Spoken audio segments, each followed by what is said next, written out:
इतना बता दिया आपको। एक होता है सीखने वाला, सीखने वाला। तो हमारी नज़र में सबसे अच्छा नेक इंसान और समझदार, समझने वाला इंसान अगर कोई है, वो सीखने वाला है।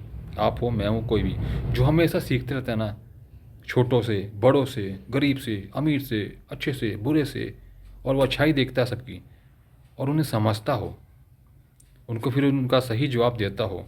असल में वही समझदार कहलाते हैं। जो अपने आप को समझदार कहते हैं वो समझदार नहीं कहलाते हैं। और जो बेवकूफ़ हैं वो तो कह रहे बेचारे बेवकूफ़ नहीं हैं, और जैसा प्रकृति माता ने उनको बनाया, परमात्मा ने उनको बनाया, वो ऐसे हैं।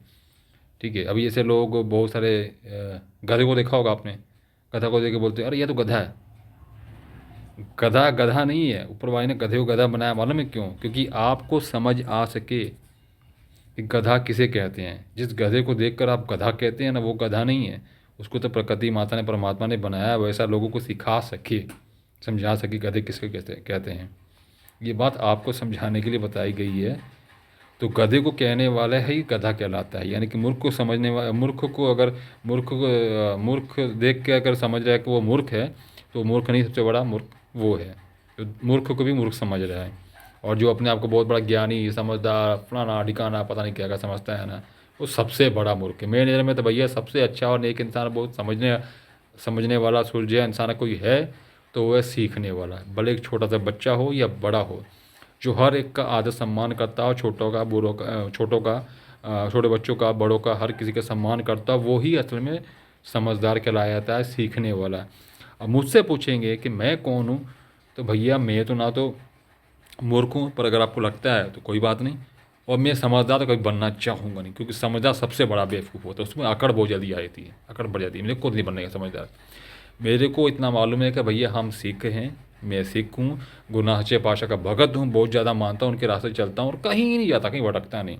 उनकी वाणी को, उनकी बातों को छोड़ के कहीं भी नहीं जाता। भले मेरा लाइफ बने या ना बने, या बर्बाद हो जाए, बन जाए, कोई फ़र्क नहीं है। गुरु को धारण किया हो, मेरा गुरु सच्चा, मेरा दोस्त यार है, तो हमको कोई फ़र्क नहीं पड़ता। तो हमको बस ये है कि हम सिख हैं और हमेशा सीखने के लिए तैयार रहते हैं, सीखने के लिए, समझने के लिए, ताकि सीखेंगे समझेंगे तभी किसी को सिखा सकेंगे, समझा सकेंगे। सबसे पहले खुद सीखना पड़ता, समझना पड़ता है।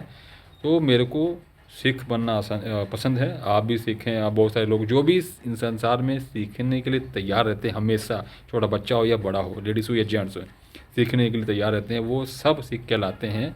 और आप भी सिख बनिए, सीखने वाले बनिए। कहने का मतलब ये नहीं कि आप सीखने पंजाबी बन जाइए या धर्म बदलिए, वो सब नहीं।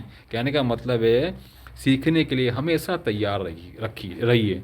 सीखने वालों को परमात्मा हमेशा देता है। आज आपको तकलीफ़ है, दुख है, जो भी है, तो ये चीज़ जान लीजिए, परमात्मा ने आपको दुख तकलीफ दिया, परेशानी दिया है, आपको उस मंजिल तक पहुंचाने के लिए, आपके सपनों को पूरा कराने के लिए, आपको बड़ा बनाने के लिए, आपको करना कराने के लिए आपसे वो सब तकलीफ़ें दे रहा है, परेशानी आपको रुलाने के लिए नहीं दे रहा है, आपको मजबूत बनाने के लिए दिया। हमें भी लाइफ मिलती है, हमें बहुत गालियाँ बेइज्जती मिलती है, पर फ़र्क नहीं पड़ता, क्योंकि हमें मालूम है कि हमारी धरती माता, प्रकृति माता, तुलसी माता, वो गुरु नानक सच्चे पातशाह, वो परवरदिगार और माता, वो शिव जी, वो सब मेरे साथ में है।